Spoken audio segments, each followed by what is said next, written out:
नमस्कार, मैं हूं आरजू अंसारी और आप देख रहे हैं राष्ट्रीय जगत विजन न्यूज।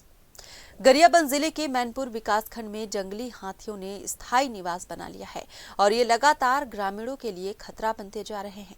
ये हाथी कभी गरियाबंद जिले से धमतरी जिले में चले जाते हैं और कभी वापस मैनपुर के जंगलों में आकर किसानों की फसल तबाह कर देते हैं।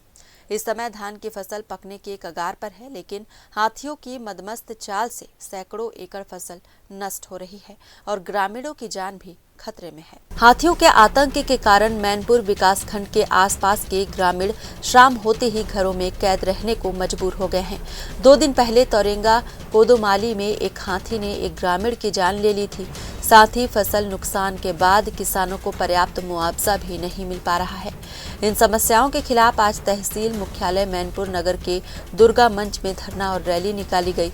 इस दौरान जिला पंचायत सदस्य, किसान संघर्ष समिति के अध्यक्ष और सदस्यों सहित जनता ने वन विभाग का घेराव कर उग्र विरोध प्रदर्शन किया।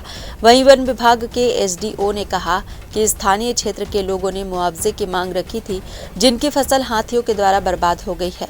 हालांकि अभी तक किसानों को मुआवजा राशि का भुगतान नहीं किया जा सका है। उन्होंने भरोसा दिया कि जल्द से जल्द किसानों की समस्याओं का समाधान किया जाएगा। आज 10 सूत्री मांगों को लेकर के आज हम लोगों ने रैली, आंदोलन, धरना और घेराव का कार्यक्रम रखा हुआ था। निश्चित तौर पे लगातार जिले में हाथियों के दल के द्वारा किसानों के फसलों को रौंदा जा रहा है, घरों को तोड़ा जा रहा है और देखेंगे जन हानि हो रही है। उसके बाद भी शासन प्रशासन ध्यान नहीं दे रही है।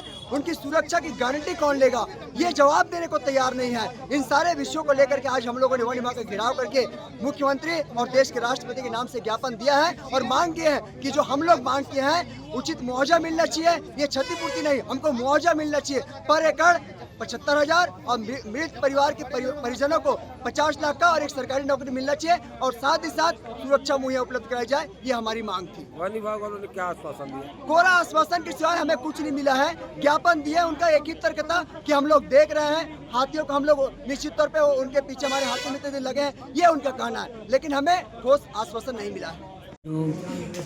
मैनपुर के आसपास के जो किसान हैं, फसल हानि का पूर्ण मुआवजा के तहत वो लोग मांग कर रहे थे, जिसमें छत्तीसगढ़ शासन का जो प्रावधान है उसके तहत मुआवजा दिया जा रहा है।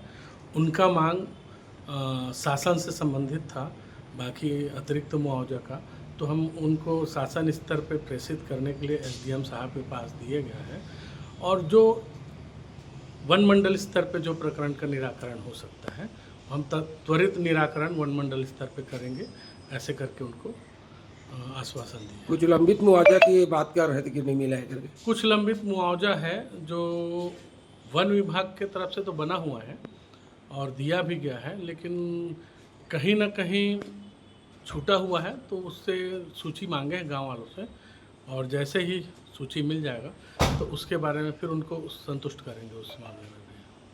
फिलहाल इस खबर में बस इतना ही। देश प्रदेश की खबरों से अपडेटेड रहने के लिए हमारे चैनल को सब्सक्राइब करें और नए खबरों के नोटिफिकेशन के लिए बेल आइकॉन जरूर दबाएं। नमस्कार।